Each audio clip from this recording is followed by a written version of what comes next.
Boy, man, I want you to check out this group. Okay, hold on 1 second.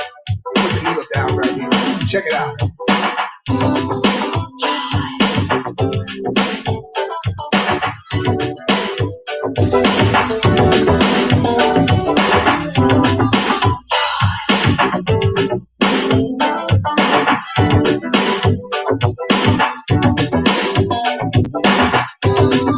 Joy, joy to be near you.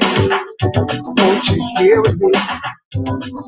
Joy, joy to be near you. I want you here with me. Baby, can't you see just how much you mean to me? Get a thrill each time I'm near you. I'm coming. Magic moment, paradise. Oh, baby, life is too damn short to let you in. Here to say I need your love. Oh, baby, there's no greater. What's going on? What's going on, my people? How y'all doing? Man, I'm good. I'm hoping everybody's having a great day. Everybody's doing well out there. You know me. I'm Bert. Just Mississippi Vibes with Bert and Poe. Poe will be on a little later, if possible. If not, I got some other guests coming through to sit down and talk with me. We're gonna vibe. But I hope everybody had a great week, having a great week. And wow, we had the community event. You know, Pastor Lee, Calvin Daly, had some other wonderful leaders out there. We had Frank Milton, Dr. Hogan, Miss Haddix, some other people, other pastors that was in the crowd or whatever. And they just starting a movement for everybody. We just trying to, unite the community. I have something going on. I done collaborated with a good friend. Hopefully, if the COVID numbers stay down, everything stay good, we can have this event. I'm just trying to do my part to put back into the community. I took so much away when I was coming up. So we just trying to, I'm just trying to do my part, man. So, but we got some great things we're going to talk about tonight. We're going to talk about Black fathers. I got my classmate, my friend, Mango Washington. He going to come on a little later. He is running for alderman in Philadelphia, Mississippi. So if you're in the Philadelphia area, make sure you go out and vote for this great man, great family man, great community man, everything. There was another shooting death in our community today. So we just need to continue to pray for our community, man, and wrap our arms around our people, our youth, the parents who are experiencing unfortunate, tragedies that's going on around us. And what else?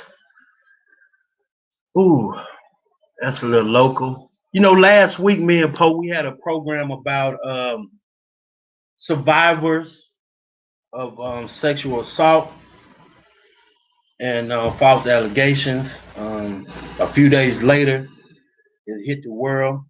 Deshaun Watson, the quarterback from the Houston Texans, he has allegations that's going on now, dealing with a massage parlor and some ladies. And the best way I can put it, I don't believe it. I don't, back in the day,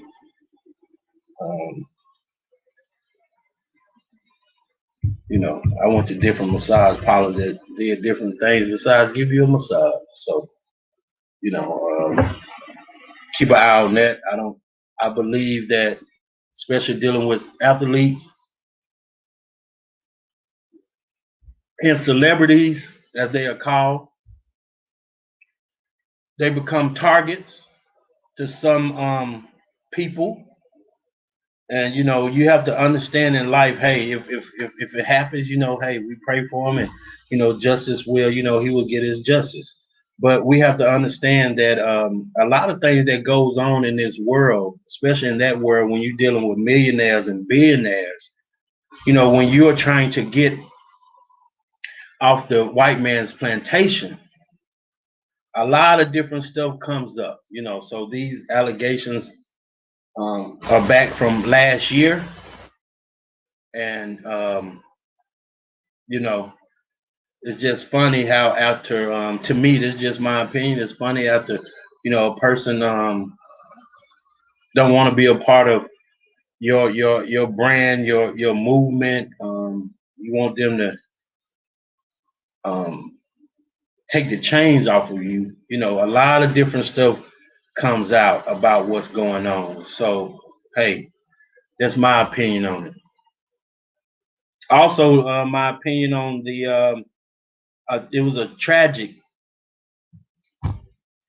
death in Atlanta with the Asian community, also dealing with different massage parlors. You know what I'm saying? A domestic terrorist decided to take the lives of 8 innocent people, and he wanted to. It was funny to me when I heard he wanted to blame it on. He had a sexual addiction problem. Now I know a lot about that, but I never, ever, ever in my lifetime, as I was going through my trial, I ain't never thought about using my addiction as a reason for me to go out and hurt anybody physically in that manner. Yes, I hurt a lot of people mentally. Um, I was wrong. And it's funny how when you have the Caucasian people, the white people that go out and do certain things, the police chief just say he was having a bad day. I just wonder, and I posed a question to y'all. I'm just wondering how many times have black people went out and had a bad day and end up with some type of involvement with the police, and they was never able to return home to their family. It's funny the cover up, the reasoning that it happens is because he was just having a bad day. You know, everybody had bad days, but not on that level. And another thing that was, there was an eye opener for me this week. Let me pull this up. I never knew that over the years of the United Negro College Fund, which was started by African American Queen way back some time ago, that Mr. Milton Jones, Atlanta businessman, civic leader, he was just elected the chair of the United Negro College Fund, the board of directors, becoming the first African American to hold that position. To me, I'm confused. I don't understand. Um, I don't understand how that now you don't had a lot of what I'm saying, African Americans that's been on the board, but to be the head of the board, 2021 is the first time they had an African American leader of the College Negro Fund. How does that happen? How what went on? Excuse me. That's crazy to me. But hey, I guess we got to be happy with whatever progress we getting. So also remember, if you like to advertise your business on the podcast show, Mississippi Vibes with Bert and Poe, you can call 469-343-1737. If you want to come on live to talk about your show, or you can always email us at MississippiVibesWithBert@gmail.com. This show right here is being sponsored by Salon Planet, Energy, and Martin and Smith Consulting. Poe ain't here to put up the slide, the information, how to contact them, but I'm for sure they online. And I got my first guest with me coming up, so we're gonna talk about some different things. What's going on, man? Man, I can't complain, man. Above ground, so I have no complaint. Yeah, I see you smiling. You looking good and healthy, man. I was just telling them about Martin and Smith Consulting. You just came in right time to let them know about your wonderful business that y'all have going on to help families. So I turn that part over to you, so you can tell them about it. Well, we sit down and we sit down with families and we help them develop a financial game plan to protect themselves in the event they die too soon, but also a financial game plan in the event they live too long. We also teach debt consolidation strategies, teach people how to get out of debt, but we also teach you how to make your money work for you, because there's nobody's body is worth 35 years worth of work. All we've been taught all our life is, you work for, 30 years, 25, 30 years, then you retire.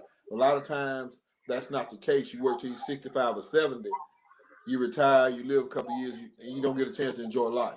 So we teach people how to be smarter with their money and how to make money work for you.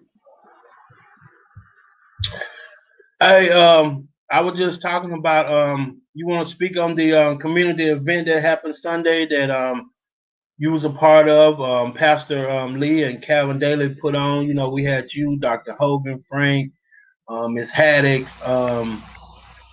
I seen Miss Joy out there. I seen different people out there. Can't call their name, but if you want to speak on the event, the meaning, the purpose of the event, and what in the details that you have to say about the plan going forward.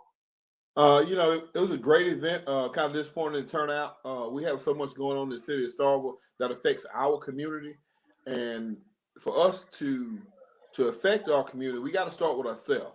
Instead of asking other folks for help, we got to police inside out instead of outside in. Because outside in does not understand what's going on inside. So we've got to do a better job at taking care of our own inside problems to affect our outside. I thought it was a good turnout for the first time. I was disappointed, we didn't have more people out. But I think as word get out about what we're trying to do, I think the community will buy in. We just got to reach out to the community. We got to be more involved in the community to affect change what we're trying to see. So so you can explain to the people when you say inside out, can you dig a little deeper into that so they can have a clear understanding, so they can understand how their efforts in joining the movement would help? We can't always wait for somebody else to help us. We can't always call another organization to help us when it's stuff we can do ourselves. We got to raise our own kids. The school system is not designed to raise your kids. It's designed to teach your kids. But we've got to raise our kids from the house. I'm a big proponent of being an old football coach.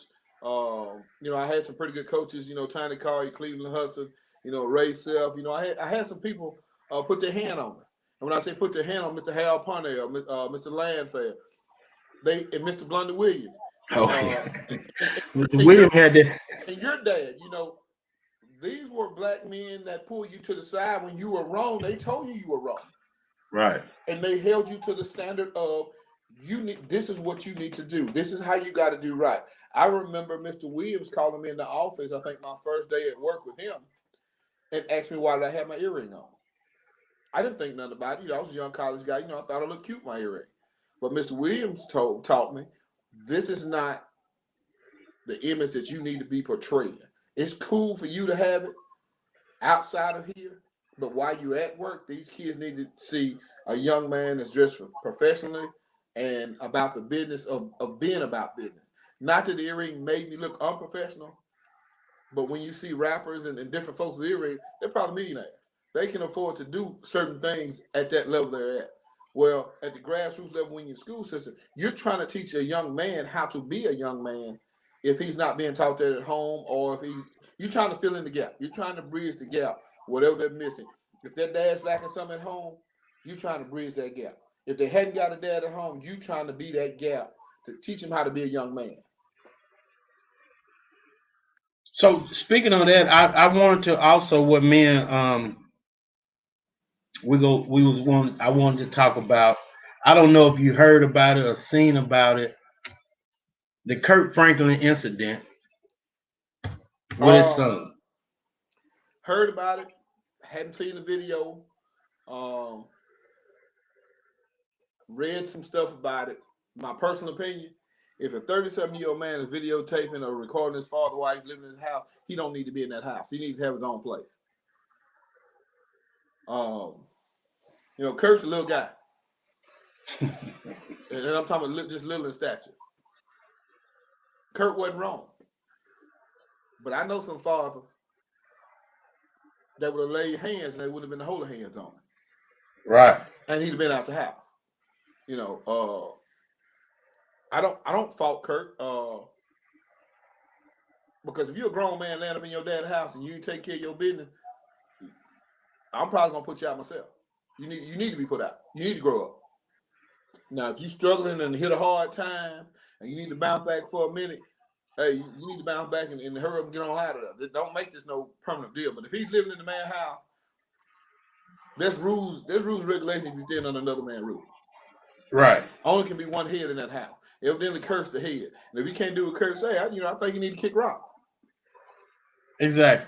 So what has from, you have your generation and mine, and then the generation afterwards that, where did the disconnect come that a 32-year-old man would think it's okay to record a private conversation and put it out for the world to hear to try to shame his father? Where has the disconnect came from us as black fathers dealing with our sons?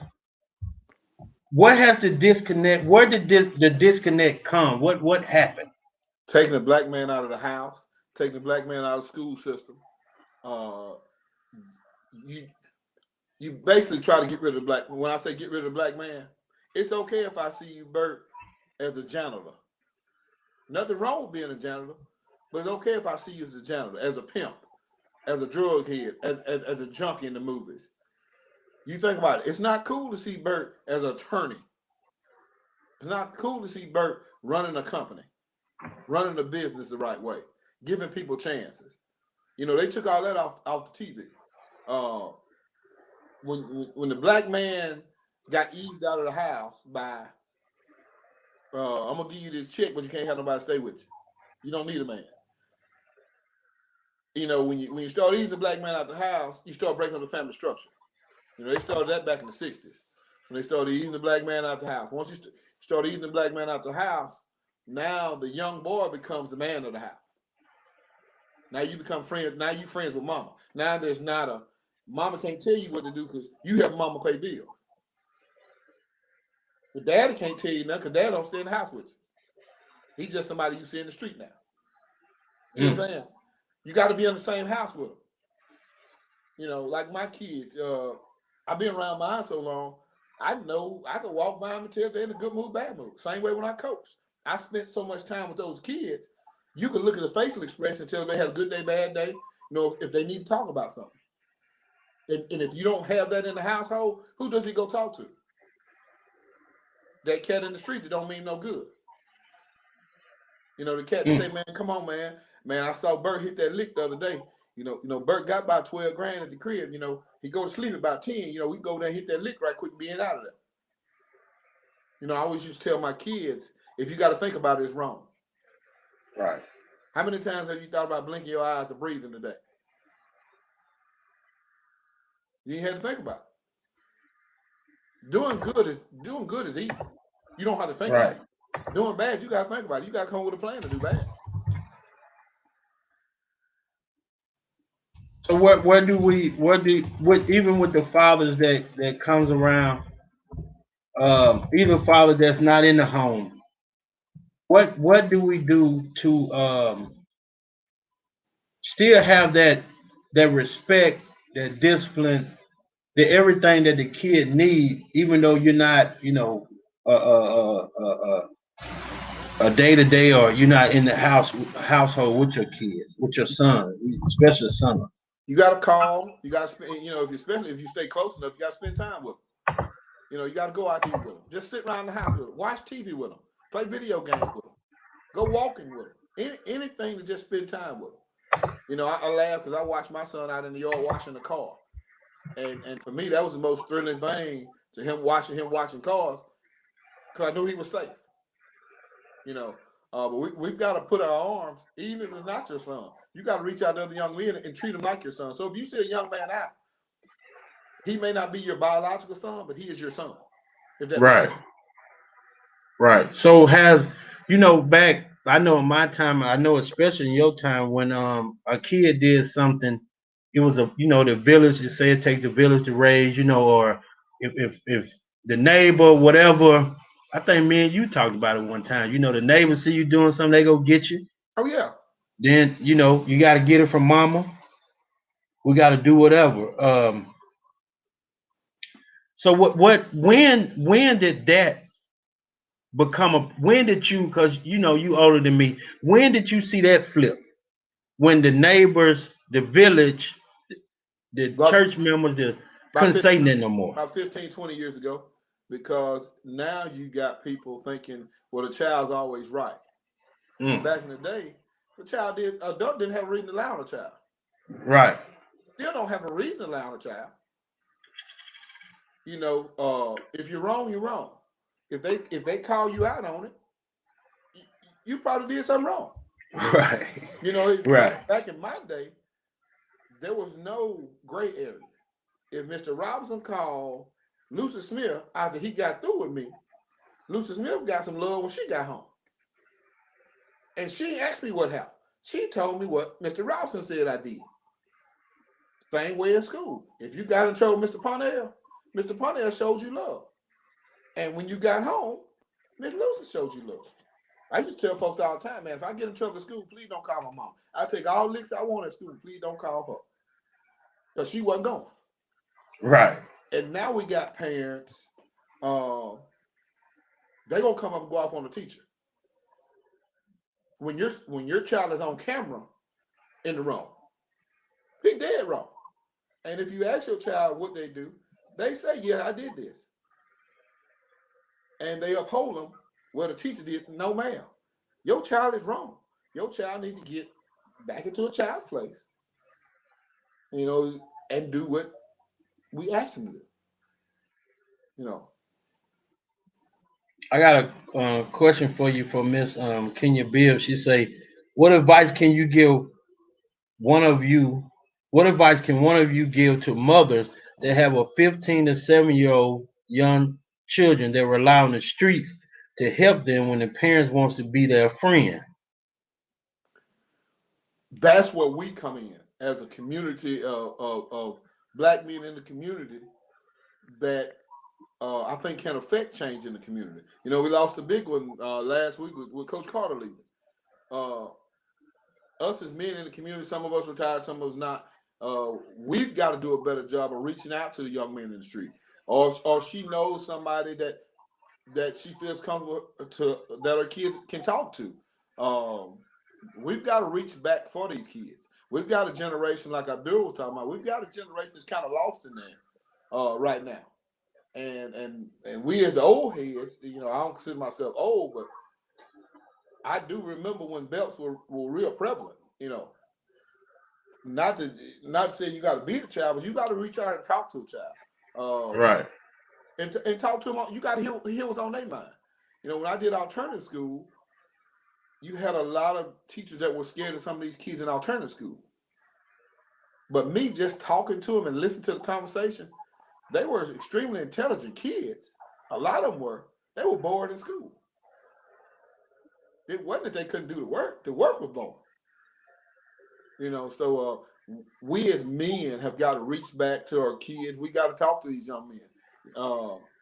We've got to be a bigger presence in the school, and not just about athletics. It's about right now. It's about life. Yeah, and I would say Miss Bibb on that I have a 16-year-old, and it's to me, I know I'm just speaking my situation with with two of them rather. It's hard, man. Like you talked about earlier. I know in my situation, I know a lot of other dudes that's in this situation. It's hard to parent when you 8, 9 hours away, like in my case. When you just over the phone or you doing this and that. It's very hard to parent. But for me, Miss Bill, being in a situation that I got involved in the street stuff, I try to tell my boys that what you looking for is not here. It's not here. And plus, it was just a different time back. I know you wasn't involved in it, Mr. Smith, but I know you knew people, classmates or whatever that you probably seen. But it was a different time that than right now what's going on with social media involved, with like you say, you don't Mr. Williams. I remember Mr. Williams on the hill, and like you say, he tried to show me that love. I ain't never seen a powder that big with them holes in it. Oh yeah. I just told him, man, I just going on home, man. I just, because he wants you to put your hand on the desk. Then he gonna mess with you, throw that shoulder, hoping you flinch. Stand on up now. But to me, I think that even the older guys that's still out there living that type of life, they just using the kids now. Yes. They using the kids for that. Hey, you can go and do this crime. They gonna get you a slap on the wrist. You probably get out turned to school, or you probably just go to court, and the judge go talk to you. But it's no caring anymore. No. There's no type of love. There's no type of nothing. Then, like you say, we absent. They're almost scared to fuss at their kids. I remember when I was growing up, I thought my mama was, the meanest person in the world. She wouldn't let me go here. She wouldn't let me go there. But, I thought she's the meanest person in the world. But when I got older and got kids, she'd keep me from bumping my head. Now, I did bump my head because, I was hard-headed at different spots. Right. But I understand now, what she was doing. Oh, yeah. I would tell you, Miss Bibbs, stay on her. Don't ever let up. You're welcome to call us. We're trying to put some stuff together to be able to reach the young men. Try to find something to do with the young men other than sports. Now, don't get me wrong. I'm a coach. I love sports, but there's a small percentage of people gonna play pro ball. Probably 1.2%, right? Or 0.01. It's a small percentage. But everyone needs to be a better young man, a better young lady. And I think we all share responsibility in raising the village. If we look at everybody kid as our kid, you think about it. If Bert, if I saw your kid and your kid was doing something, I know it's Bert's kid. It's my responsibility to say something to that kid. Right. Because I look at your kid like my kid. And right. I would like for somebody to do the same with me. If you see my kid out, you correct my kid and you call me. And I'm going to handle it from there. And we've got to start, the village has got to start back raising our kids up instead of letting our kids just run through the village. And she also said, Ms. Bill say, I believe we need some consistency. Do you agree or disagree? I agree wholeheartedly. Yes, we got to have some consistency. You just can't be in and out. It's got to be, a constant deal, I know when I coach, my kids, they used to always say, He crazy and he mean. He like that to everybody. But I loved him, good or bad. But I want you to do right. At the end of the day, I want you to do right because one or two things happen when you're out there in the street. You got a chance to end up in jail or in the ground. Right. And I used to tell my guys, I said, they make a body bag to fit you. Don't be in a hurry to get into it. My sister Pam, what's up, girl? She say, y'all about classmates in the middle. She's a year older than me. Damn, old as dirt. I seen that though. She said, I agree with you, Milton, and some of the parents agree with the child. I witnessed the mother going off on a mother when she told her what her son did, and the son stood there smiling. Discipline is love. Miss Bills again said, please tell me, she got 3 questions, ma'am. Please tell me how can we get to work now?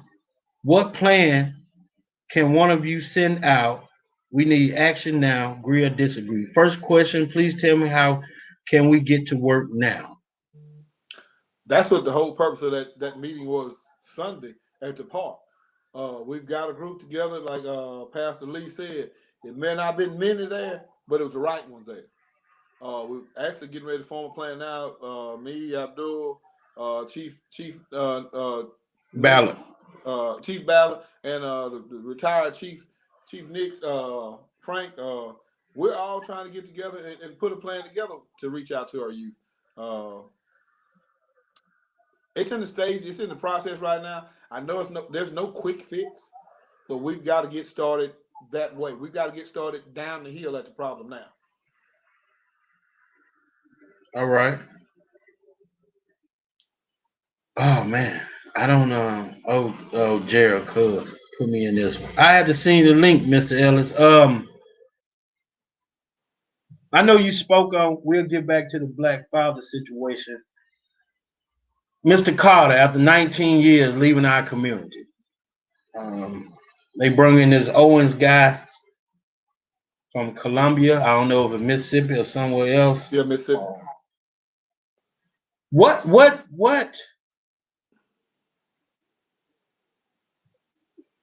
is it? Have the importance of somebody who has put blood, sweat, and tears? Because Coach Carter, Greg Carter, has been in the community longer than that. You had his Mississippi State days as a player, this and that, then coming back, winning multiple championships, turning that basketball program around to now that, is a top program. On the expectation is, winning titles, not just dreaming about it like the Cowboys. But the thing about it, what is it? How significant? How important is it to move, as you've been a former AD in Laurel and at Starkville High? How important is it to retain a move up so that a man of Mr. Carter's status can oversee a program? Well, a lot of our problem comes from we bring people in our district that are not a part of the community. You bring people in the district that want a check. You have several people in this community that are educated enough, well-versed enough, and knowledgeable enough to run this district. When you bring outside people in, they trying to get their people in. They don't care about what's happening in the community. Greg is one of the few people that can walk down the hallway and not say a word and kids would act right, because he had that type relationship with him. We lost a great one. There's no reason for Greg not to be the AD. It's just a shame that you have to leave Starkville to be an AD when there was a slot open here. Right. I think we have to look at who we put in charge of our district. I use myself, for example. I left a place that treated me like family to come home, wanting to do something good here. But you have people not from the district that don't agree with you not playing politics, so they get you out of the way. There's no way Greg is supposed to have left this district. Greg's been in Starville. I know he went to Brandon for a year, but Greg was here when I was here. We played ball together. I played football. He played basketball back in Right. '86. So Greg Carter has pretty much has been a Starkvillian. Uh, I blame administration. You've got people in places that are here for a check and here to look out their friends instead of putting the kids in the district first. Right. Um, and a lot of it has to do with ego too, though, too, Bert. Um, because Greg elicits confidence where he goes, and he commands respect. They respect Greg better than they respect some administrators because Right. they know Greg actually is going to be there, and Greg actually cares about it was just it's tragic to lose a man on just that principle. We have several folks in our district that could be working at central office, but they're not because of the powers that be. Do they feel, you can answer or not answer.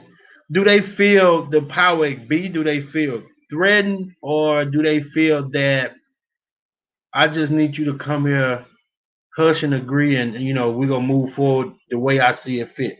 Shut up and dribble. Some of it is intimidation.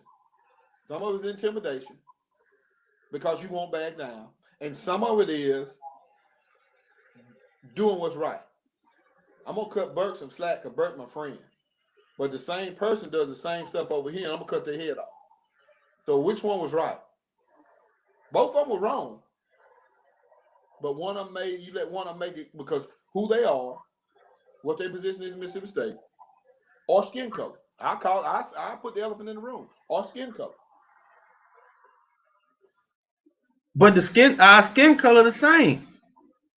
Your skin color is the same. All skin folk ain't kin folk. And I say it.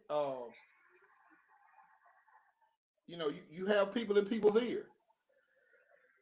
People hate on you, Bert, don't even know you. They hate on you because of what somebody else said. I was talking to, man, I can't remember who I was talking to about that today. We were just having that conversation. I was telling Jay-Z said it best. It's funny how you go hate a person you never even met, don't even know. Yeah, I saw it firsthand. With my little situation I went through the school district. I'm gonna be done with it after this. I was put on a plan improvement in June. You started June 1st. I was put on plan improvement in June. You don't even know me. I've never been wrote up, dismissed, did nothing wrong at a job other than take care of my kids and my coaches. But based on what somebody else said, I get pressure. And I'll just, you get to a point like Carter. Carter's supposed to have this year's in. If he hadn't already got him in. You don't have to listen to all the noise when you know you're doing right. It's just a shame that, like I said, we've got folks in the district capable enough leading this district from the superintendent down right now that's working in this district, but won't get a chance because outside people are in those positions. And they here for a check. Have no ties to the community. No. I'm gonna bring Jay along with us. And you Cuz, what's going on, man? What's going on, gentlemen? How y'all doing this evening? Hey there, Mr. Ellis, how you? I see you got a lot on your mind. I see you got a lot on your mind when a black man got wrinkles in his forehead. He got some stuff to get off his chest. Yeah, it really is questions. I have questions. I don't really have a big statement. I just have questions for brother Milton here, and maybe he can answer some questions that I've been pondering on. I hear, Milton, I was very aware of the event that took place at West Side Park, and I was kind of compelled to want to come, but I'm trying to learn a better way of looking at the problem that we have. And I want to be 100% positive before I go into any more for its community service when it comes to tackling our youth, because this is my question. We were starting something, Tim Weaver was starting something at the West Side Center where he was trying to get more older men, fathers, and professional, educated brothers such as yourself, Bird, and myself or whatever. But my question is this right here, Brother Smith. how do you reach kids who don't even identify with you? And I say that in the sense of it's easy for us to say we need to save the kids in the community. We need to get with these young men in the community. Those young men that you're talking about that Greg is using mentor in the school, usually most of those kids are kind of sort of on the right track. But the kids that we were talking about saving at the park, the kids that was a part of that violence, the kids that are around that violence, kids that are seeing that violence and growing up with that violence and into the street life to be more direct, they don't even identify with us. And to put it in layman terms, when they see working gentlemen like ourselves and educated brothers from that community, I'm from, and let me make this clear for the record. I grew up in Brooksville Gardens Apartments. So I know that community. I know everybody that came from that community. But when they see us now, working men like myself, educated brothers, they don't respect us. We're not looked at as somebody that they respect. They respect the men that are in the street. They don't identify with us. How can you reach kids who don't even identify with you? And I say that to make a point. When we were growing up, you wanted to be like Mike. You wanted to be like the successful people that you saw on TV. You wanted to be like the successful older brothers that you saw in the community. We had role models like David Hogan them and people in the community. So my cousin Pete Perkins, man. When I was growing up, as a little 10, 12-year-old, Pete was from their community, and I saw Pete was educated. Pete was working and being about his business, educating himself. And I'm a young man over there on West Side. Like that's what I want to do right there. You don't have those kind of kids that even thinking with that mindset anymore. They don't want to be like us. They look at us like, those guys are nothing. They looking at the drug dealers who got the money, who has the cars, who has this the short term money and fame that they're after. How do you even reach those kids who don't even identify you? We're losing because we can't compete with what they're seeing in the media, what they're seeing with hip hop, the hip hop culture that's damaging their minds at a young age. How can we, regular working men, even compete with that? It's a twofold deal. We've got to get back out in the community. And when I say reach these kids, you got to reach the ones they're looking at. When I was in law, you found out who's the houses in town. And I had conversations with those guys. But you study got to talk to these kids. A lot of these kids never had a man tell them they love them. Never had a man show them any type of genuine care for them other than, hey, Gerard, I need you to go sell this half pound for me over here and bring it back. You know what I'm saying? We've got to be in the community instead of reaching out and doing what we already do. You like cars, I like cars. We've got to be out in the community when stuff show up with your car. You never can tell what kid may say, hey, Mr. Elliott, man, I like your car.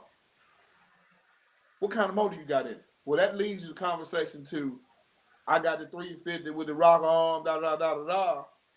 You want to know more about it? You know what I'm saying? We gotta reach them where they're at and show them a better way. And how do you pull those kids in? Because when I came through there, usually when people have those type of events, like let's take back and save our community. 90% of the people that were there, guess what? Those are the people that, as we like to say, we preach it to the choir. The ones that need to hear it don't even show up to that kind of stuff. Everybody that was there really didn't need that message. They didn't need that message in the sense of change. Yeah. They were there. They were needed there for support. The people that needed that message was up on that hill, was round the corner up the street in Brooksville Garden, Reed Road, North Side, in that area, just to be direct and specific. Those people weren't standing trying to come up there. How do you reach that? We've got to get out and reach. When you're not common to them. I guess that's what I'm trying to say. We're not even common to these people. They're not even comfortable being around us. We're not nothing common to them. When you're not nothing common to people, and I'm not trying to be negative, I'm just trying to get some answers. Because I don't have an answer right now. How do you reach these people when you're not even nothing common to them? I think I was cause I was watching on my flight the other day. I was watching the John Lewis story, Good Trouble. And one thing I learned from that story is they went to the doors. They went to the communities. You know what I'm saying? They got out their cars and they went into the specific places that they wanted to bring change to. And they explained what they was doing, why they was doing it, and gave them a brief little overview of the steps that we need to take. But also I need you to show up at, for example, Westside Park at 5 o'clock on Sunday to hear the full message and get the details of what we need to do. I think we need to get back into the communities and also reach the parents as well. First of all, to get them on board to understand that the only way that this is going to successfully work is you involved. Because you can't send me to the park. You can't send me to the park just to go. I ain't finna go down there because I'm not disciplined as a man, as a young kid, to go myself. So the parents got to, come Exactly. on here, come on, JJ. You taking your down there to the park.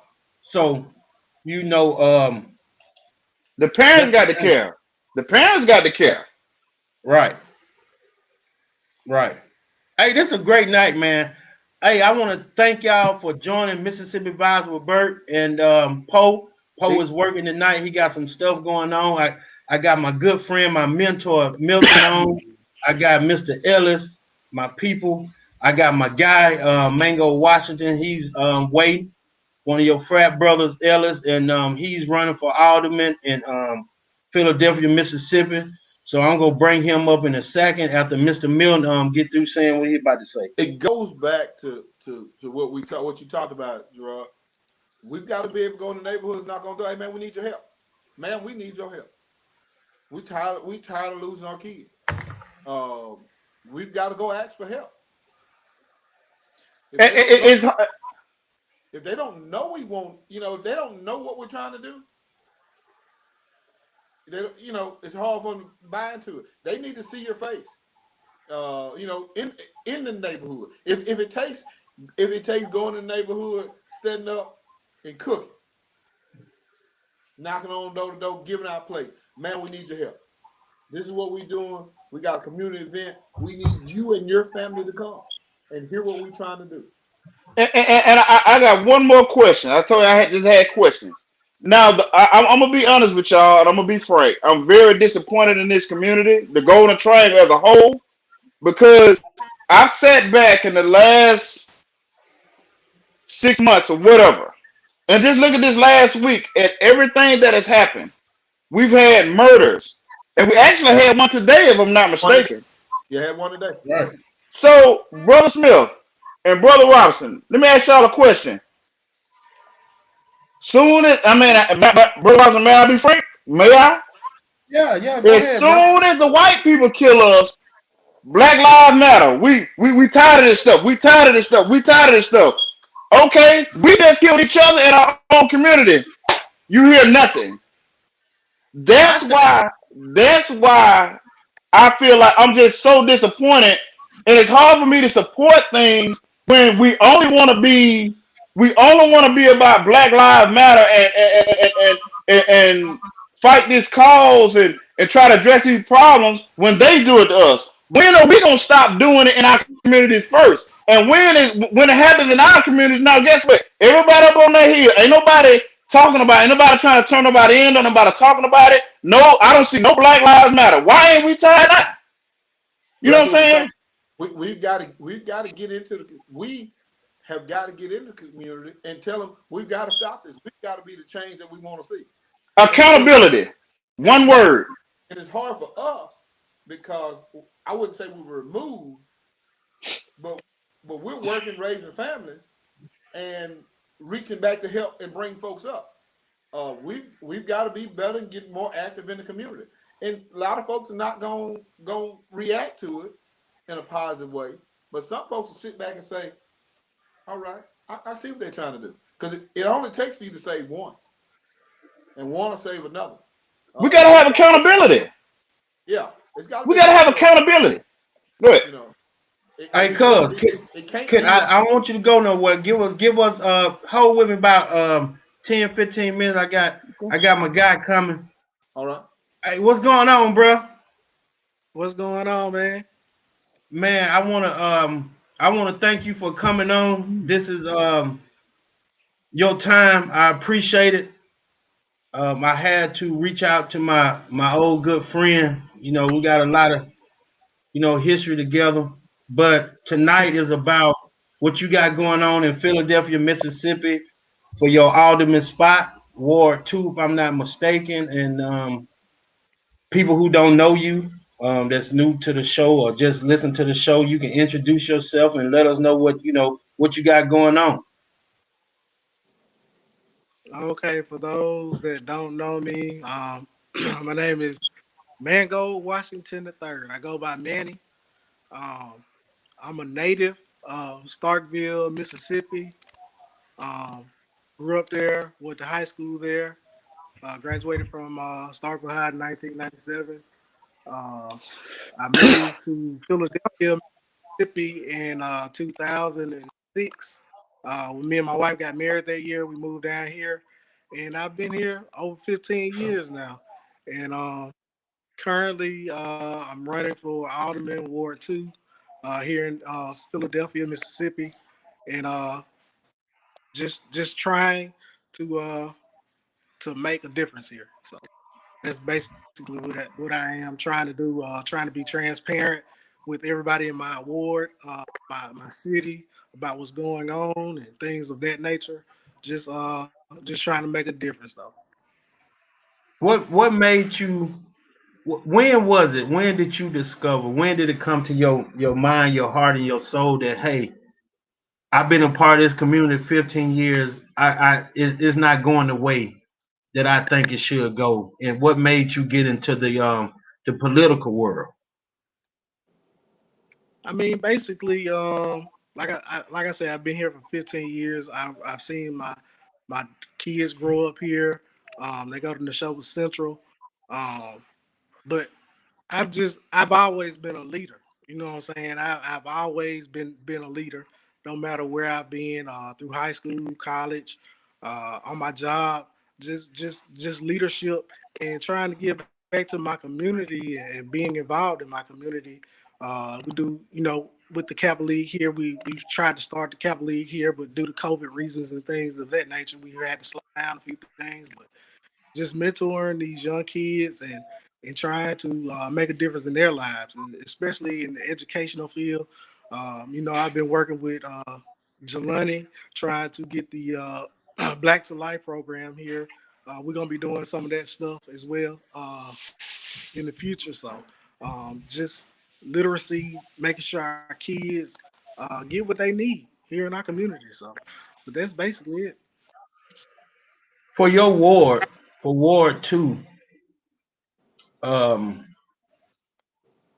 is your ward predominant? What's the scale, the race balance down there? It's it's very diverse. We have some, it's very mixed. It's predominantly white, but the thing about my ward is the African American vote hasn't the turnout hasn't been great in the past. So that's a challenge that I'm facing right now. So I'm just trying to get out there and campaign and let my face be seen and let them my voice be heard with them, and let them know that I want to be your representative. I want to represent this ward. I want to let you know what's going on. You know, that's what I'm here for. Did you reach out to Bob Fuller? I haven't. You know he down there, right? I haven't. I didn't know that. Yeah, I he did down not there. know that. Yeah, he down there. Got about But he got about 600 acres. He's sitting on from he down there. He been there. okay. I seen a couple. I seen a couple clips where he been an advocate, an advocator for blacks in the community. What's going on with the injustice and everything. So I Right. think that'll be, that's our old principle. So I think that'll be a good avenue for somebody you reach out to and and see what he's talking about. Oh yeah, most definitely, most definitely. I see Right. Coach Friend So, from time to time, so he's oh, he down down here. there? Oh yeah, yeah. Oh, that's good. Yeah, that's a good other avenue for you, man. So how when you jumped in the race, how did your family, your kids, what was their thoughts on what you doing? And I know they support you 120%, but what was their conversation like? I mean, like you said, they behind me 100%. My youngest daughter, which is which is 8, she's in the second grade. She when I got my card, I've been passing out. She took some of her cards to school with her and handed them to her friends. So she was like, "Dad, are you a celebrity?" Hey, I'm just running. But Right. I get a kick out of that. Isley, she's a character. But like I said, everybody's been very supportive of me. Man, that's great, man. Like I say, I'm over. Man, I'm proud of you when you came out with it about a month ago, what you was doing, man, and it's all love. I hope God continue to cover you in His blood with your campaign and for what you're going to do for Ward Two, the dignity that you're going to and the honor that you're going to bring to that ward. So it's April the 6th, right? Is the election day? Yeah, right. That's just for the runoffs between the parties. We have a lot. Nobody's running against me I'm running as a Democrat. Nobody's running against me uh, in my party, but I'm running against a Republican. I do believe in the general election in June. So that's my name is still on the ballot for this upcoming election, the primary.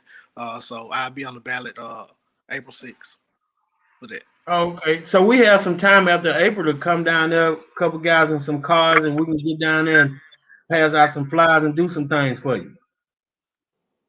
And come on out, man. Me and my wife, we were out this past weekend, knocking on doors and introducing myself, and just out there. That's good. Milton, you got any question? You know Mr. Washington on the Mango, right? Yeah, he's a little bit younger than me. Yeah, Oh yeah, Yeah. we've seen each His other. mom had the flower shop on 82. Miss man, I cannot remember your mama's name. I'm so sorry. Yeah, I bought a couple of flowers from France. Right. Miss France. Yeah. Yeah. Yeah, all I can tell you, brother, good Oh luck. yeah. And, we're here to support you, man. Whatever we can do in the Ville, man, just let us know. You got your frat brother. Oh yeah, I man. know he Most love definitely. to take road trips. Oh yeah. He Hey, I need ready to to hit get the down slab here, for you. man. I need to get down here. Oh yeah, oh yeah. We're gonna make it happen, man. We're gonna make it happen. Man, But we yeah, wish man, you the best, the man. I know support. you're busy. Oh my bad. Go ahead. No, I was just saying, man. The support has been very overwhelming, man. It's been unbelievable the support I've been given, man. Just by everybody, and it's not about a political party to me. It's about just representing and doing what's right and being the right person for this ward. So, I stand on that. That's what I stand on. So, like I said, I thank everybody that has been supporting me, that have commented and gave me well wishes. I appreciate all of it. Man, thank you. I know you're a busy man. I appreciate you for your time, brother, for coming on, for talking to us. And so you're in the Philadelphia area, and I need you to be out April 6th to vote. Also in June, also for Mr. Mango Washington. He's going to represent your ward well. And hey, that's my guy, man. I appreciate it. Man and fresh. Oh yeah, man, we go way back, man. I mean, we go way back. Yeah, I it's all appreciate good. you. Man, yeah, yeah. Man, I appreciate you. I appreciate what you're doing. I wish I can run for office. Oh, yeah. You can, man. Nah, I ain't learned that. I ain't learned that lifestyle yet. I That's the appreciate it though, lifestyle. dog. Oh Hey, yeah, yeah, Mango. most definitely. Before you Yeah. leave, we was talking about black fathers and kids. What's your input on that? The importance of black fathers and their kids and their presence within the communities. I mean, my thing is these kids are looking at us. You know what I'm saying? We have to be an intricate part of their daily lives. Every morning, before I get ready to go to work or whatnot, I fix my daughter. She got to have a microwave pancakes, man.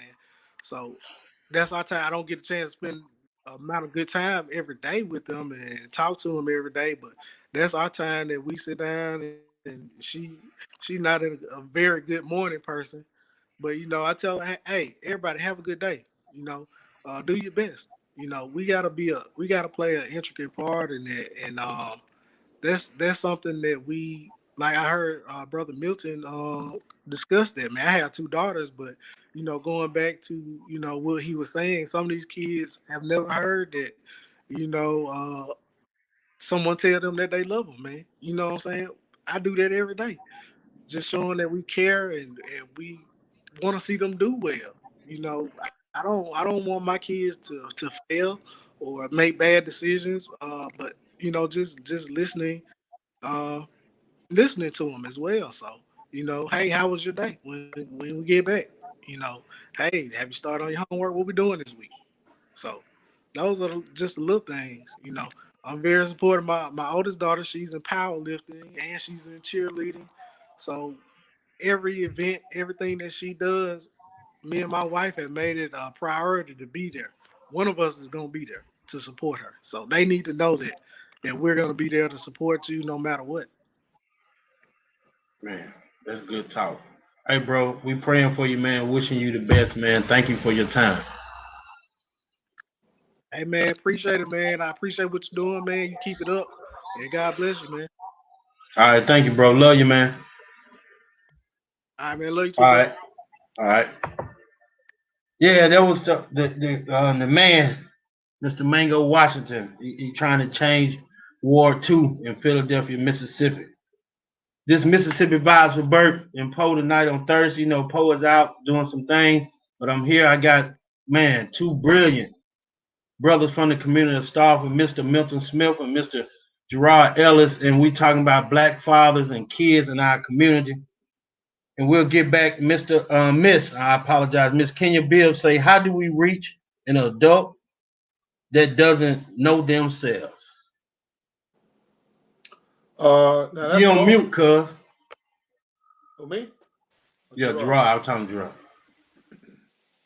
So the question, how do you reach an adult that doesn't know themselves? You want it, Gerard?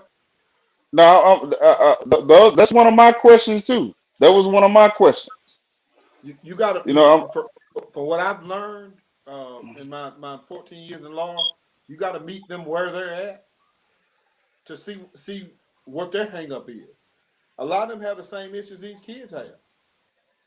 They've never been loved by their parents.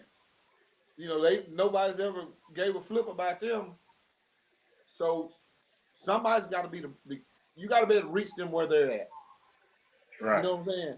Uh, some folks just need talk to, and some folks generally believe it or not, some people just don't know no better. Hey, And I'm picking. in this day and time, it's hard to believe that some folks just don't Right. know. And that's why I'm piggyback out, and cause I was just saying it doesn't. It's a lot of stuff. Even today. Today is Thursday. Yeah. I think I called you Monday or Tuesday, Milk. Mm-hmm. It was one of those days. It's still on a weekly basis, Gerard, either to text or call. I'm calling Milton so I can get some knowledge of some stuff that I'm dealing with that I had no clue about. I'm 41. My father didn't tell me. I started, man, I was 25 when I learned, the three F's: faith, family, and finance. Sleepy Robinson told me that. I was 25 and some older when he started putting into me about manhood, the things you're supposed to do for your family, how you supposed to act in the community, how you supposed to, how you supposed to treat a woman, how you supposed. Now I done fell off plenty of times. Good Lord, have mercy. But the thing about it, it's a lot of stuff because a lot of people just don't know. They just was never taught. They never was shown how to act in a certain manner, regardless if they 40, 50, 60 years old. And so we still, then another thing what I realized, even with myself, a lot of grown men are still dealing with childhood trauma. Mm-hmm. And would not and feel that is they are less than a man if I need to reach out to Milton. I don't know how to handle this.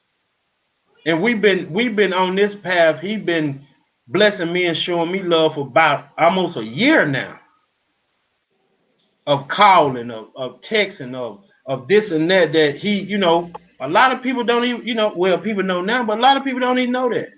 I call this man or text this man at least once a week. And he has helped me to grow in areas that, what I'm saying, I have been fighting to grow in. That, yeah, I talk to my therapist every Monday, but some stuff he just can't tell me that Milton telling me. So I just feel we need to reach those men where they at and understand first what they haven't dealt with in their childhood that still is preventing them from becoming a real grown man. A lot of us ain't men because our age number or our career or whatever. So that's just that's my tale on it. That's what I recognize because there's a lot of stuff I ain't know. I didn't see. I had no clue about. And there's nothing to be ashamed of, you know what I'm saying, Bert, No, because a lot of people want to say this, and I hate saying this, you know what I'm saying, because people feel like you're making an excuse. But I tell people, had I had a father in my life growing up, I would be 10 times better than what I was. Had I had a father to give me that confidence and that manhood when I was growing up, that I needed, that discipline that I needed, you know what I'm saying, I would have been better off. And you know what I'm saying, don't get me wrong, I understand the psychological and personal issues that a lot of these young men are dealing with. Because guess what?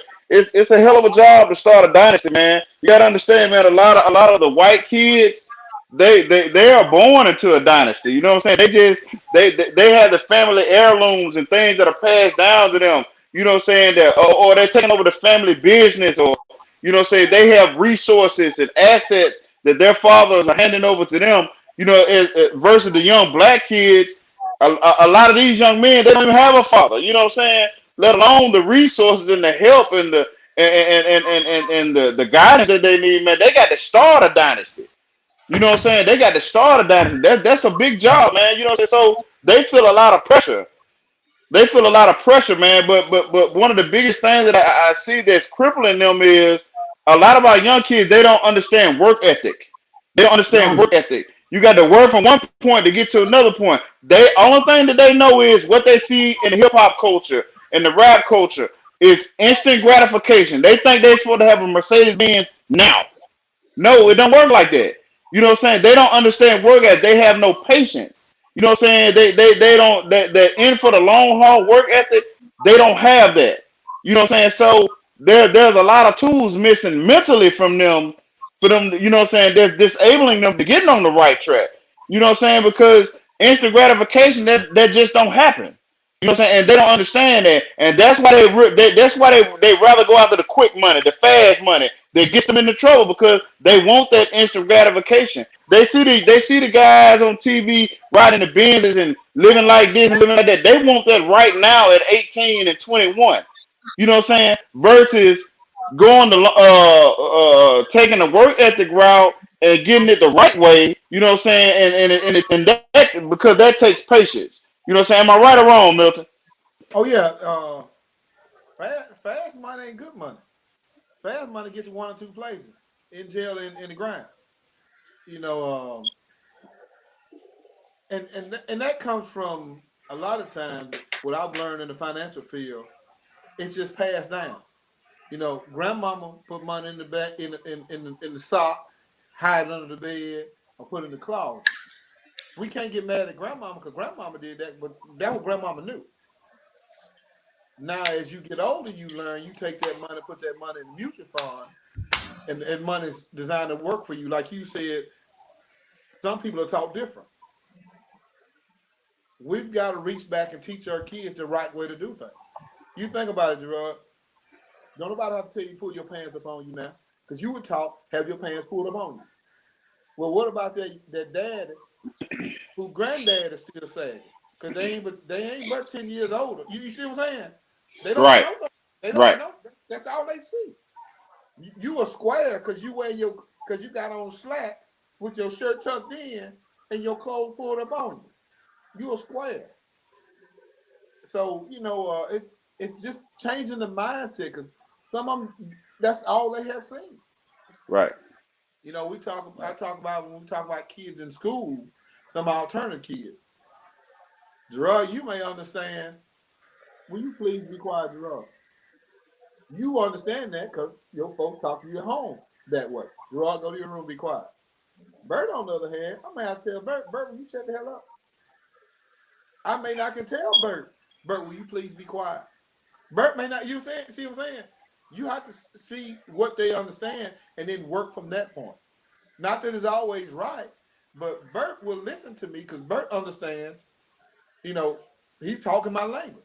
He may be telling me something. We just got to reach back to these men. And like I say, and it's crazy to say in 2021 that may not know any better. Pull your pants upon. Right. You don't go nowhere talking loud, acting a fool when you go to the club or when you go to a business meeting or you go to a function. You don't have to be the loudest one there. Right. I tell my kids all the time. I go to functions because sometimes I have to be there and want to be there, but I ain't trying to be the one there. If that makes sense. Right. You don't want nobody saying, "Man, I saw Milkman. He was so loud. He wilding out." That's what kids look for that attention now. That attention ain't always good, but they Right. don't know that though. They want to be heard. And They a Right. just lot want of to be times, heard like you some talking type of about, way. a lot of men are suffering from trauma. They didn't have a dad in their life, or daddy locked up. So Right. if daddy get locked up when you 3 years old, you go see daddy. When you turn 15, 16, daddy get out, you really ain't had no daddy because he been locked up the whole time. When daddy gets out, daddy go back to doing a little bit what he doing. They got him in jail. So you figure, shoot, I'm see my dad to do. I'm gonna do what my dad to do. They just seeing what's in front of them. Yeah, and Gerard, back to what you were saying, like I say, I have been watching for a fart and come to find out, we was family and all that. You always been a grinder because, like you say, coming from the West Side, you just wanted different. You wanted to be more than what was what was the thing around there. That's why I see you with your DJing business, with your landscaping business, and plus your management role at Southwire. That's different. And even from my standpoint, I with my son, I remember it had to be about what he 16 now. It was 4 years ago. He was getting ready to come, summertime coming. He always talk about making his own money. Okay, what you want to do? So I went out and bought him a mobile detail business.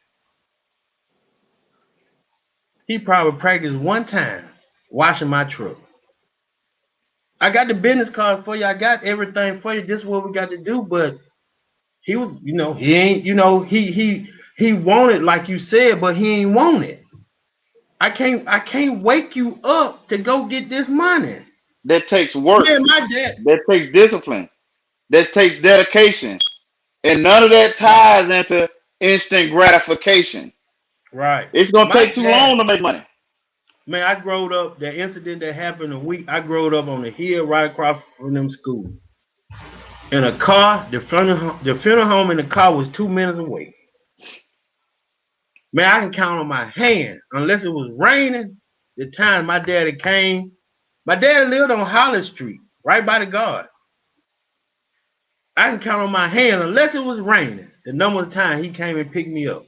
If not, I had to get up, put that suit on, hot, 100 degrees, walk down that hill, walk up that hill, cut across Larry Love to get to the funeral home if I wanted some money. He wasn't, he ain't calling to do none of that now.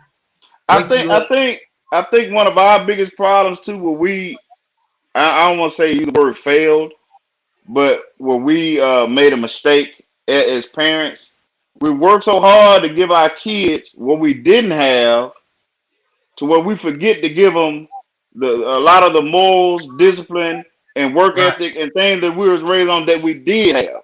You know what I'm right, saying? And I think that's a big problem in our community. Everybody want their kids to be dressed up with the J's and to be like this stuff that we want to. You know what I'm saying? The things that we want to grow up that a lot of times our parents gonna give up. We want to make sure our kids have these material things right. and various other things to where we forget to give them the most important thing. You know what I'm saying? Trust. For one, integrity, work ethic. You know what I'm saying? Respect. Because just like in my community, you got kids now that will disrespect adults, grown folks. You know what I'm saying? When I was growing up, you didn't do that in the community. You know what Yeah. I'm saying? You have respect for adults. You know what I'm saying? We have not put those morals into our kids. You know what I'm saying? And it shows. You know what I'm One thing, saying? So those are one thing because mistakes that we made. you took the man out the house, Absolutely. and once you take him out, the young man or the child becomes the adult of the house because they're making decisions because mama at work, mama got to go to work every day, and dad is not there. Hey, I I got want a question for y'all. I wanted y'all to ask my son a question on those lines of he just wanted to get a chair.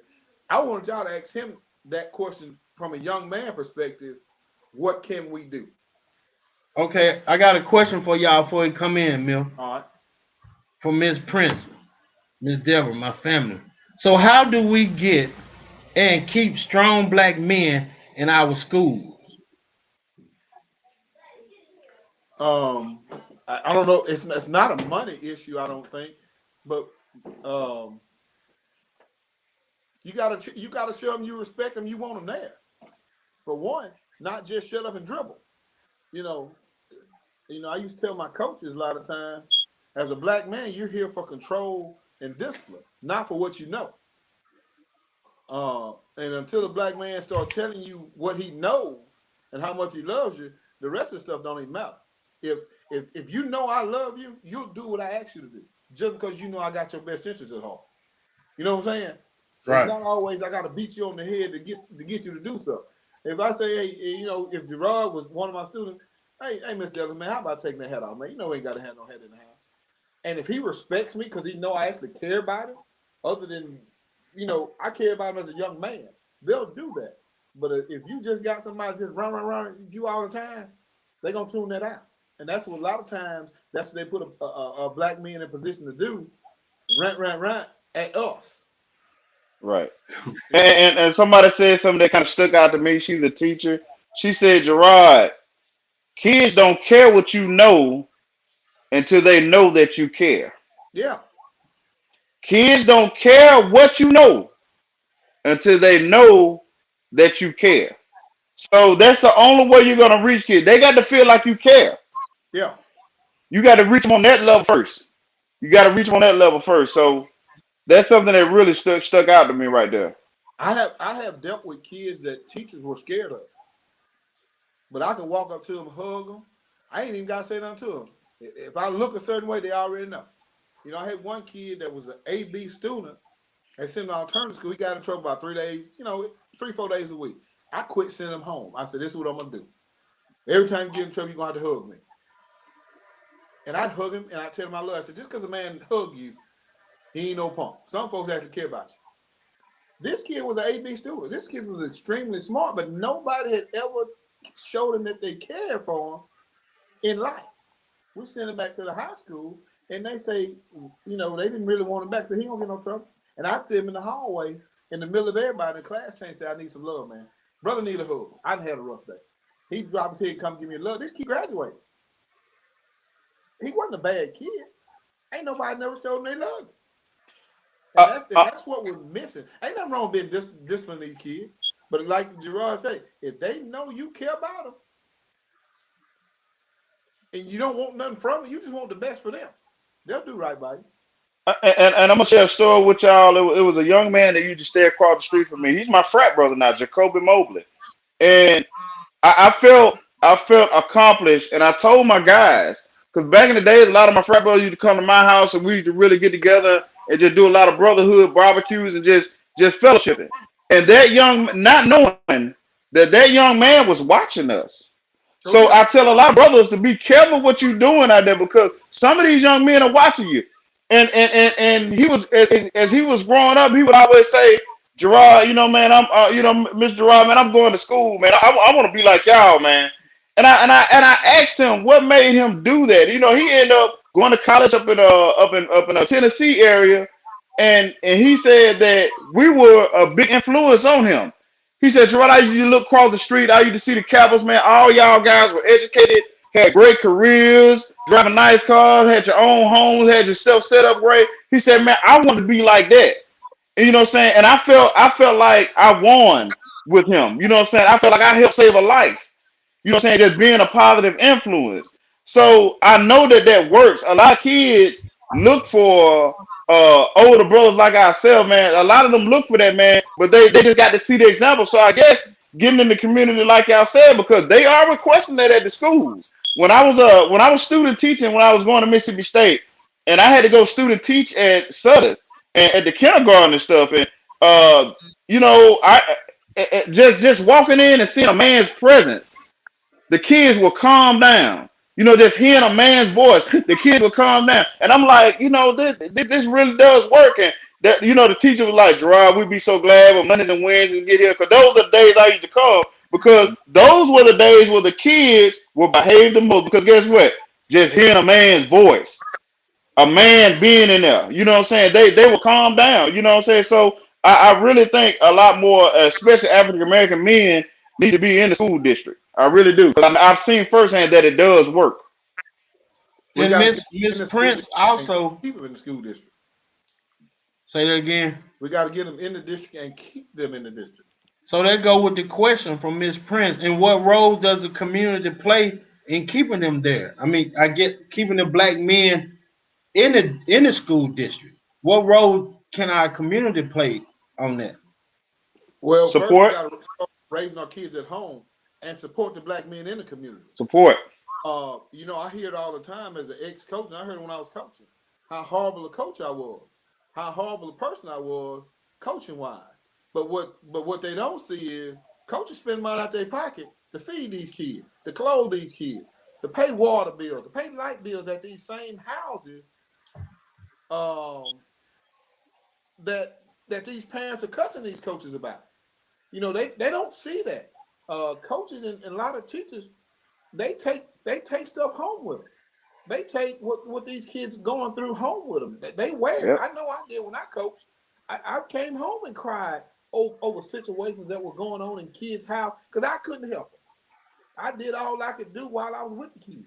But they're going to a bad situation. But you cussing a coach that this kid has more respect for because that coach feeds him.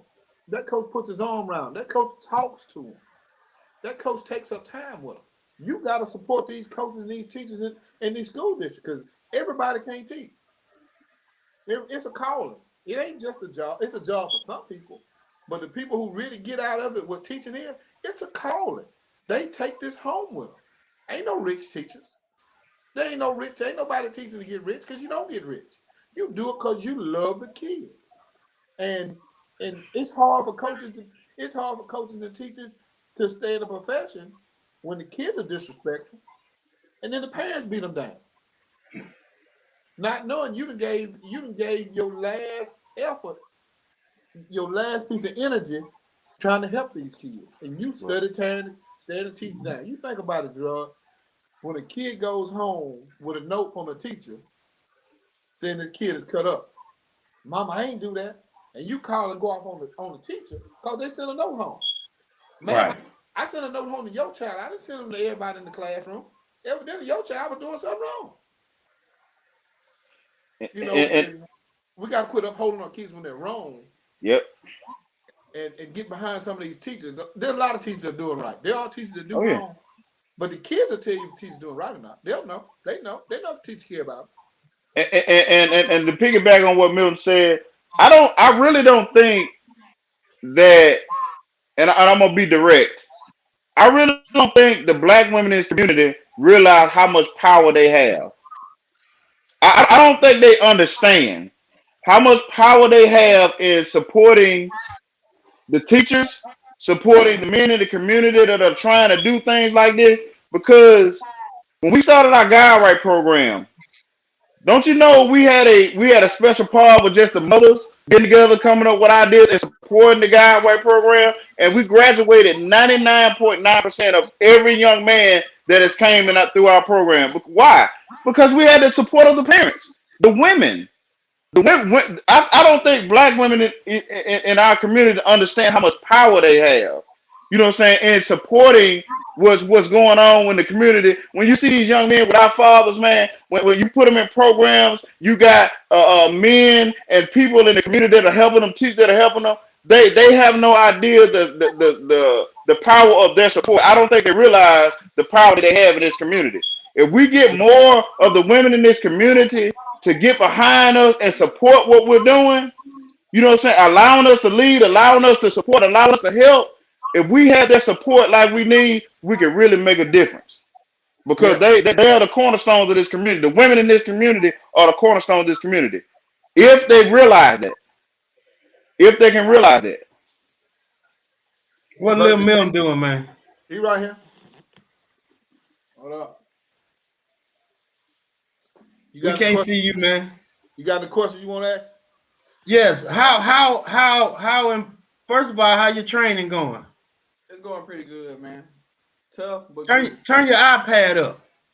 You said turn. You said turn what up? The iPad, I can barely hear you. I ain't want to tell your daddy he probably would have disconnected No, I wouldn't cut you out, bro. it. How about now? It's the same, but it's good. How your training been going? What's going on? It's going pretty good, man. Tough as always, but it's going pretty good, man. We're trying to keep hope, you know. Right. How important has it been to have your father there day to day in your life? How much of an impact it was on you? A huge impact, man. I remember back in high school, I was going down the wrong path, and if I didn't have him, man, I would have like all this baseball stuff, all this being respectful, you know, all everything I got now. I totally wouldn't have it, you know. So it's been a huge impact, man. What what do you feel from your generation in the 20s and when you in our age, the 40s and your father age, what do you think the disconnect come from the generation that we possibly don't understand y'all completely, your era? That's a good question, man. I believe it's caring, man. Most people I know now, you know, like friends or whatever. How can I explain it? Most of them don't have people at home that actually care about them, if that makes sense. So Right. like the decision they make daily, is kind of reckless, Like it's just like whatever, you know what I'm saying? Like, we can die today or die tomorrow, So, but like, when you have people that care, you want to live, and like I wake up every morning, man. I be so happy to see my parents, still living, still doing this, still doing that, because I know they care. So I feel like it's the care, man. Most people don't have that. So what would you suggest for us to do to let your generation know and to understand that we do care, that we want to know how to communicate with y'all and connect? Man, that's tough. That's gonna be tough because man, I feel like people so far. with this generation so far gone mentally, that's gone. Yeah, that's a good question, man. I feel like that's something good to sit down and actually come together and talk about, man. Because I don't know, man. It's just like What? dating. For example, dating in this generation. I feel like it is impossible to find someone, to settle down with. In my opinion, everybody's. I don't know, man. I don't know. Everybody, what? Say what you got to say. Everybody's so gone, man. Everybody's so shadow minded, man. It's sad, The I girls wish I was also. born. Look, I wish I was born back in y'all time. I ain't gonna say Wow, that. For real, wow. for real. And that piggybacks on what I wrote a post about that earlier. I said I was telling the fellas, man, make sure you treat these ladies, these women who are ladies that have that ladylike persona. You know, what I'm saying, that ladylike mentality. Make sure you treat them women right because that's a dying culture. Just women being lady. I mean, and I don't mean no disrespect. You know what I'm saying, but just having that femininity. You know what I'm saying? And removing a lot of masculine energy, just having that female femininity and ladylike mentality, a lot of that is dying. Yeah, A it lot of that's is. dying. It is. It Yeah, is. yeah. I feel like it's impossible, man. I feel like I'm gonna be single for the rest of my life, man. which is good. We're good with that. Hey, But brother you know, Yeah, Mills, man. brother Robinson, brother Mills, brother Robinson. I gotta hop on a Zoom call for business. So I'm gonna jump back on the chat on Facebook. I'll be back with y'all in a little bit. But I appreciate y'all letting me come on tonight, gentlemen. all right, Nah, brother. we appreciate you, All right. man. All day, all day. I'll be get back on the chat. I'll talk to y'all soon. All All right, right. thank you, man. Yeah, man. So, Mel, we see we got a challenge going on. We got to reconnect. Your What's gonna be son's fun? generation and the ones beneath him. We got a big challenge to start with. I believe that we can do it. I believe that it can be accomplished if we come together and like you said earlier, Mel, everybody just need to be heard. We really need to listen to them and understand their views, their likes, their dislikes, and mainly a big thing is like even what your son just said, man, they don't even know they cared for. They love. Yeah, that's the biggest thing, Bert. They don't know. If you're not in a position to, I don't know how you put it, Bert. I still say it, man. Yeah, I grew up in a woman dominated house, but I had uncles. My pop took care of me, took me places, showed me different things, and kids watch. The biggest thing they say, all our clothes ain't sleep. So we got to be conscious of what we doing as people in the community, so they can see good stuff. And hopefully, if we can reach out and talk to some of the grown men who don't know no better. Some of them do it Right. just for giggles. Some of them just don't know no better. Right. Like it's not enough people that's doing that though. Yeah, we lost context of right and wrong, if that makes sense. By I listen to rap music, but you take it all into context. You wearing your pants down below your tail, that's not cute. Right. That's not cute to know, and you got to know where it starts from. Because when I went back and looked at old pictures of my uncles and all them, they wouldn't button down and slack with creases in them and shoes. Hey, And Mel. it wasn't on Sunday.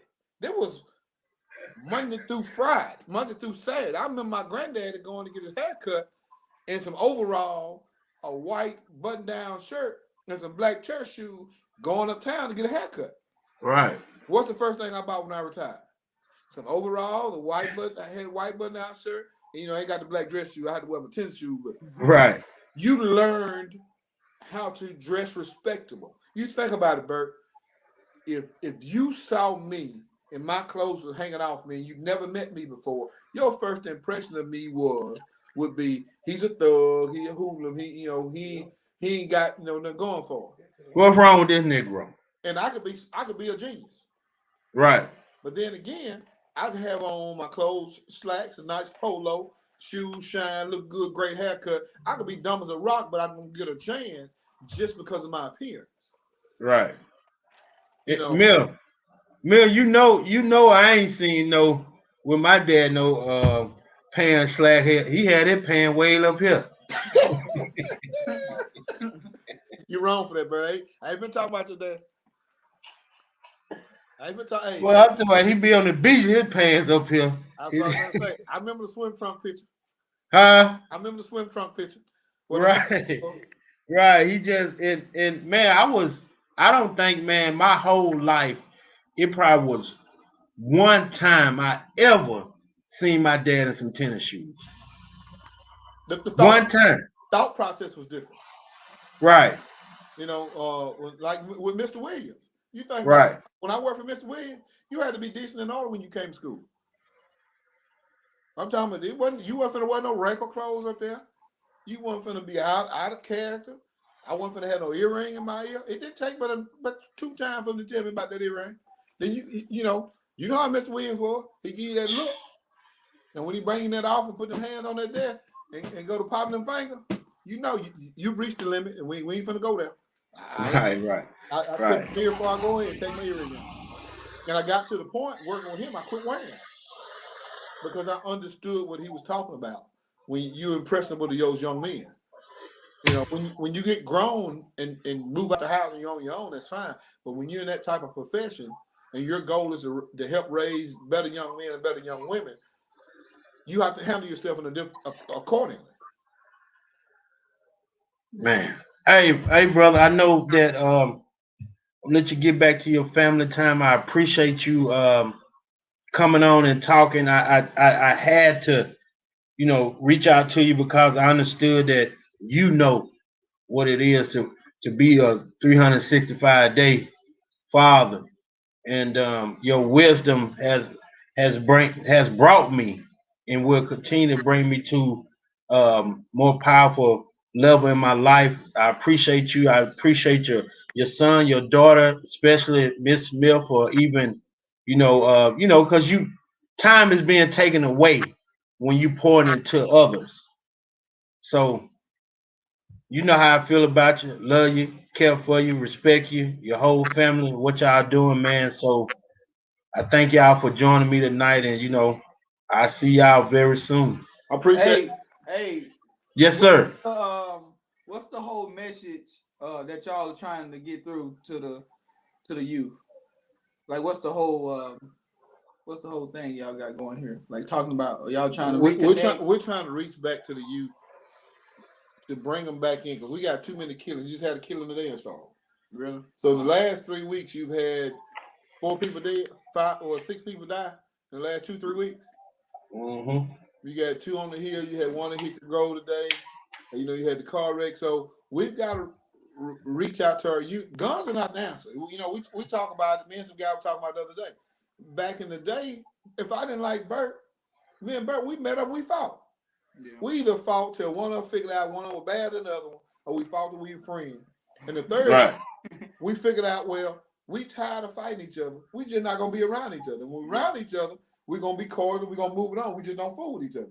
Nowadays, if I don't like Bert, I'm going to kill Bert. But what they don't understand, what you see on TV, when somebody gets shot on one of these shows, they're on another show at 7 o'clock that night. That's fake. It ain't no my bad when the bullet come out. If I shoot at Bert with an actual gun and hit Bert, it ain't no my bad, Bert. It ain't no my bad. It ain't no let's read. We got to teach our kids what you see on TV. That's TV. That's as my guy would say. I can't think of his name. He's from Starville, down in California. Tell, lie, vision. It's telling a lie to you right then. A lot of stuff you see on TV, and I watch TV. We've got to teach our kids problem solving skills, critical thinking skills. Right. Conflict resolution. Just because me and Bert, we may argue whether it's a 6 or a 9. Ain't neither one of them wrong. It's just this is how we see it. Yeah. Right. Bert may see the 6 upside down. I may see it right side up. I think I'll go back to. But we need, Lil Milton, what we need is we need young brothers like you to reach out to all of your generation and those people to keep reaching so we can come together and have a sit down meeting and we can hear what y'all have to say. Then we work together to move as one to bring the rest. Right. Okay. Okay. Okay. So before you leave and go hit that baseball, and I'm gonna ride with your dad and your mom and your sister to New York City, uh, and come and support. But let's put Yeah. that together. Yeah. Yeah. We do. Well, we've got to reach out to a couple of guys, and I know they'll be kids will come see them. You think about if we got Milton, got AJ, Willie Gay, you know,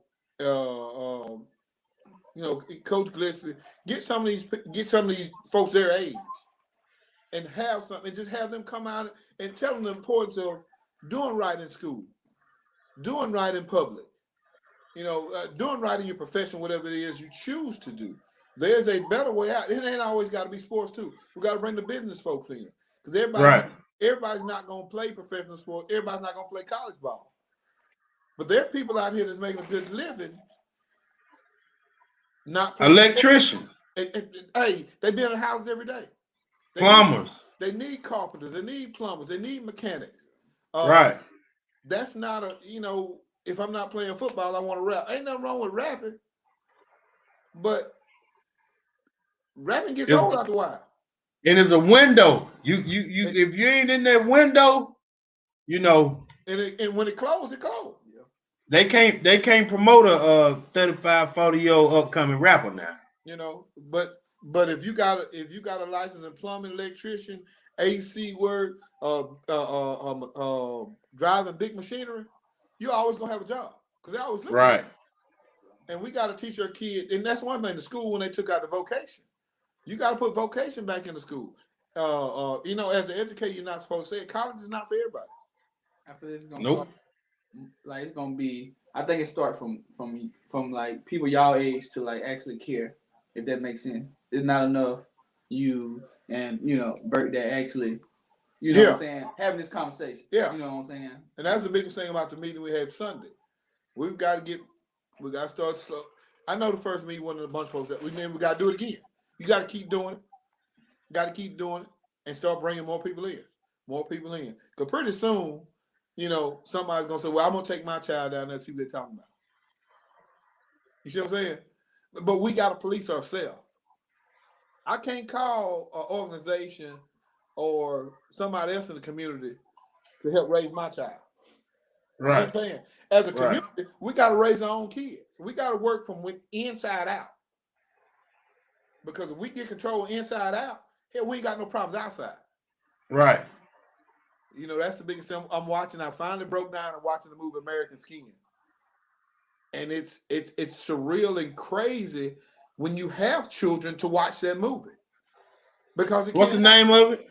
American Skin. American Skins? Yes. What is it on Hulu or something or Netflix? Prime Video. Oh, y'all big time.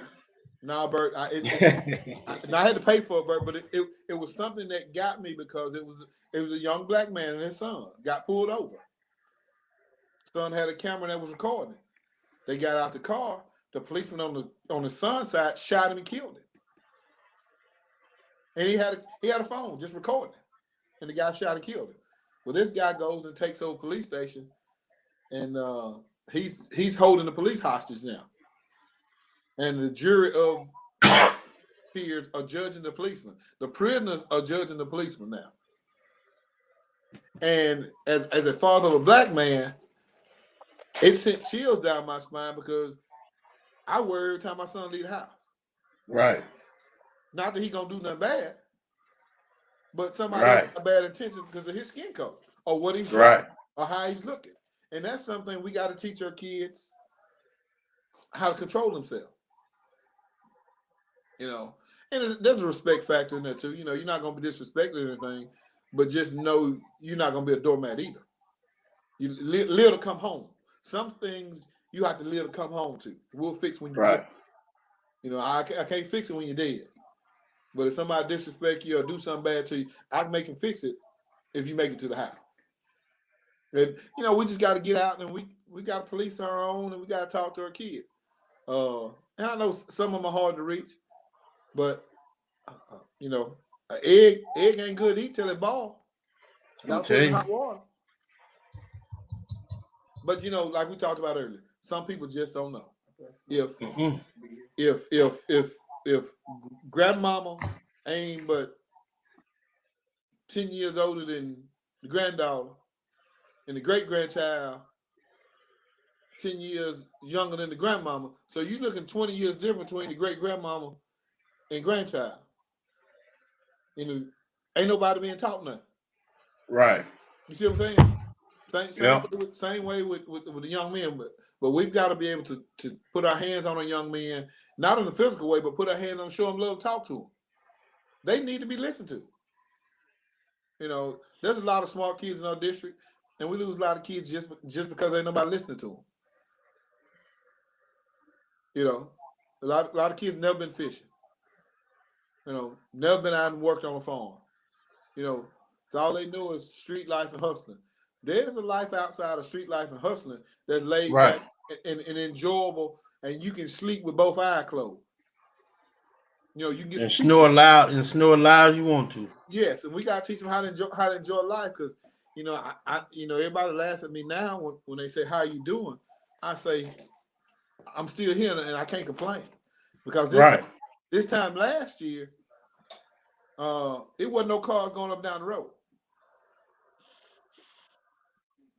In 365 days between this time last year, now we lost over 550,000 people. So life is short.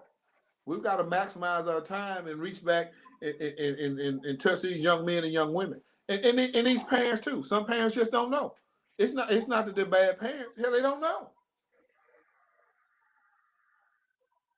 Man, I appreciate you, brother. We're gonna get together, man, and I'll hit you up this weekend on Monday. Like I say, respect you, love you, man. Thank you for everything. Always. I'm trying. Proud of you too. I've been seeing your posts. I've been commenting on some of your posts, man. Proud of you, brother. Hey, everybody can't come out and say that in public. If that makes sense to you. Yes, sir. You know what I'm saying? It's just, you know, I had to learn, and I'm still learning, you know, like we talk all the time, man, that, you know, I have to I'm learning. I still, you know, dealing with it, how to, you know, put myself second, because I've been first for so long, and you know, but hey, I'm trying, just keep working, keep praying, keep going over these notes, man, and keep trying to build every day, and you know, and get better. But it's worth fighting for. Oh yeah. Every time you see your little movie star doing his video, you think about it. It's worth fighting for. You got to be here for a reason. You're here for a reason. Right. And it takes two, and I'm a firm believer that it takes two. You know, it takes two to get them where you're trying to get them to. It's hard for a woman to raise it. You know, it's not impossible, but it's tremendous strain. But and you're doing a great job, and you know, I ain't seen no videos of lately, so y'all must be working on some more content. Yeah, we working on content. You know, I had been out of town working. Like I said, I had to go to this conference, different stuff. Had to handle some different business, man. But we back, we good. We getting ready. My baby girl, she finna get ready to turn 15 tomorrow. So, you know, they all growing on up. You know, then William turned 10 at the end of the month. So, you know, I'm just trying to stick to it, man, and try to make the best of the last 30 years God got for me, you know, the best it can be. You claiming 30, I'm claiming 48 more. I'm gonna live to be 100. Oh, okay. I'm gonna ride this thing till the wheels fall off and enjoy life a little bit. All right, brother, man. Thank you, man. We're gonna get together, man. We know we're gonna bring the camp back this summer. I'm with it. All right, bro. Thank you, man. Have a good night. All right, you too. All right. Hey, yeah, that was it, man. We had a great time. Thank y'all for joining in and tuning in to Mississippi Vibes with Bert and Poe. Hey, Poe out tonight. I had a great guest co-host, Mr. Milton Smith. Also had Lil Milton come on. Also, if you're in the Philadelphia, Mississippi area, make sure you go out April 6th and in June to vote for Mango Washington Ward 2 in Philadelphia, Mississippi. Also, thank my cousin Gerard Ellis for coming on, and also for Miss Kenya Bills, for all the listeners, everyone. Miss Deborah for her comments, her questions. Also, Miss Bills. We are coming together to bring our community back together so we can uplift our kids, uplift the parents, and do everything that we should do as a community so our generation won't be lost. We have to take the control of the social media back, and we have to bring love amongst each other.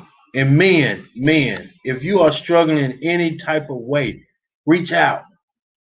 Reach out to me. Reach out to anybody. It's okay to not know. There's a lot of stuff I didn't learn into my late 20s and 30s. Reach out. Y'all have a good time. Continue to pray for the Clark family, the Perkins, Devon family, Left Fit to his family, and also the young lady that lost her lives. Let's shower love on our community. Y'all be good. See you next time, next week. Same place, same time. Peace.